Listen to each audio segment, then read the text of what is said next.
It's a nice sunny day this morning, so I decided I'll take a walk up to Barstobrick Monument, or Neilson's Monument to give it its correct name.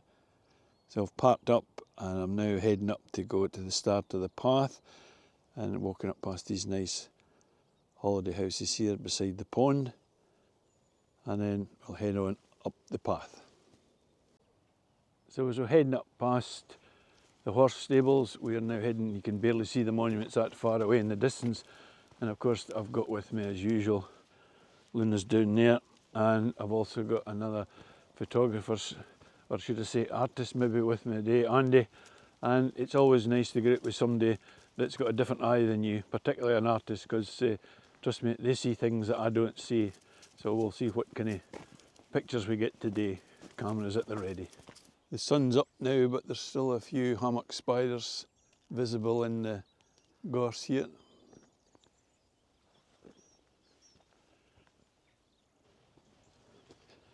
As you head up the path here, you'll come to a junction where the path goes off to the left a wee bit, and it doesn't really matter which one you take, but I'll take this one here, or you could just take the next one on the left that joins it as well.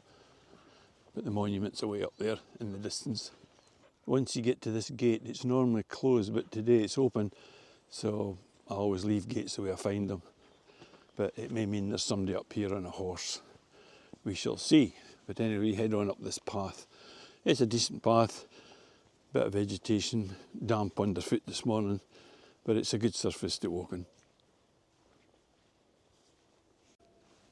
We've now just got to the second gate, which again used to be closed, but it's off its hinges now. But we've just seen, you'll not be able to see them, but there's a nice rowan tree in here, and the first red wings of the winter that I've seen in there today.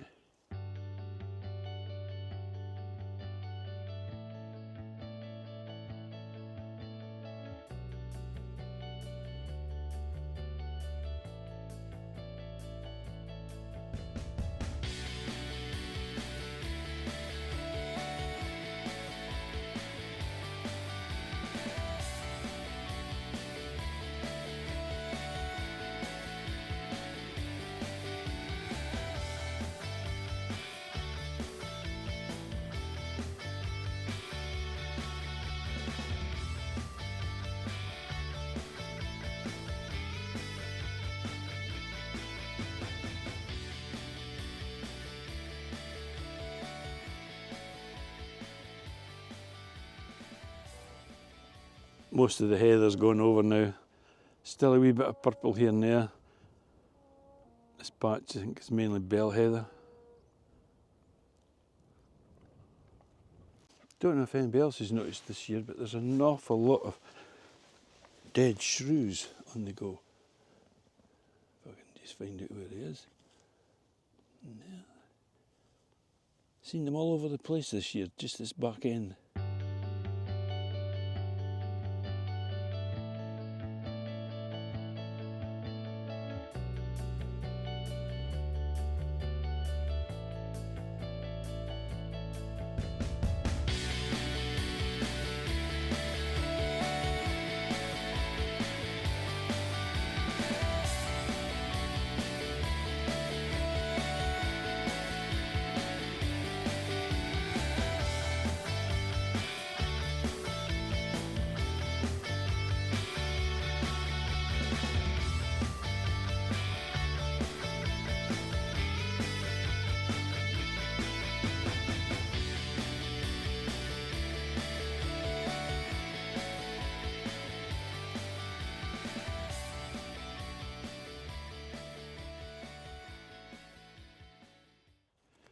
We're now almost at the monument. Big impressive monument that you can see from all over. Panning there, you're looking away over towards Castle Douglas, and then the range of the hills that run from sort of Beeswing down to the Solway, right round. Looking straight into the sun there, we've got Scriel and Ben Gairn coming on round.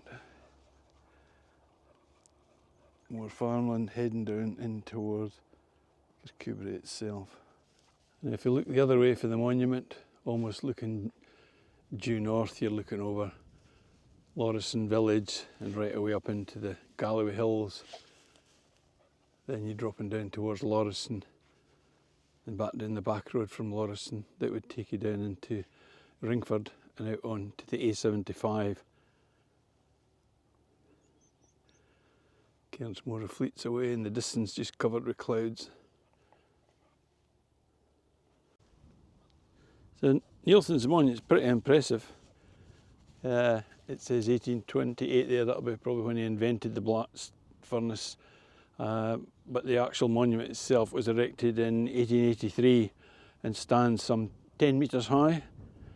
And it's basically there to commemorate James Beaumont Neilson, who lived down at Queen's Hill just below us here, and he invented the hot blast process for smelting iron. To do that, it was something to do with the stream of air through a furnace at high temperature rather than low temperature would greatly improve the efficiency of the process. Indeed, the discovery revolutionised the whole of the iron industry, and in 1851 Neilson purchased the Queen's Hill estate, including Barstobrick, to retire here. The monument itself is made of some pretty impressive big stones. There's also got quite a lot of what we call it, graffiti. Some of it's done almost very professionally looking when you see it. If you look at that, J. Keane Beachy Cottage, and then we've got one up above that, G. Pedden 1934, I think it says on it. But the whole lower half of the monument seems to have writing of some description on it. Whether you'll be able to read it on that, I'm not quite sure. But we'll see.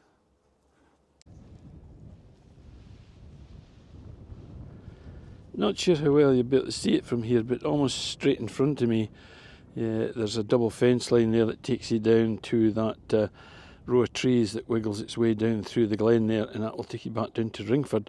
So there is a circular walk that you could do here. It just means going round here, round the back of that hill there, and down past Barstobrick House, which is down through there, although you don't go actually anywhere near the house itself. And even Barstobrick's house, I'm sure that is not the original house. I seem to recall something about it being burnt down many, many years ago. But I stand to be corrected in that. There's another walk that you can do here as well, and difficult to see from such a wide angle lens, but you're looking down towards Kirkcudbright there, and you might be able to see a pond in the middle. Well, to the right of that is a track which will lead you up around the top of the hill and back down to where your car's parked.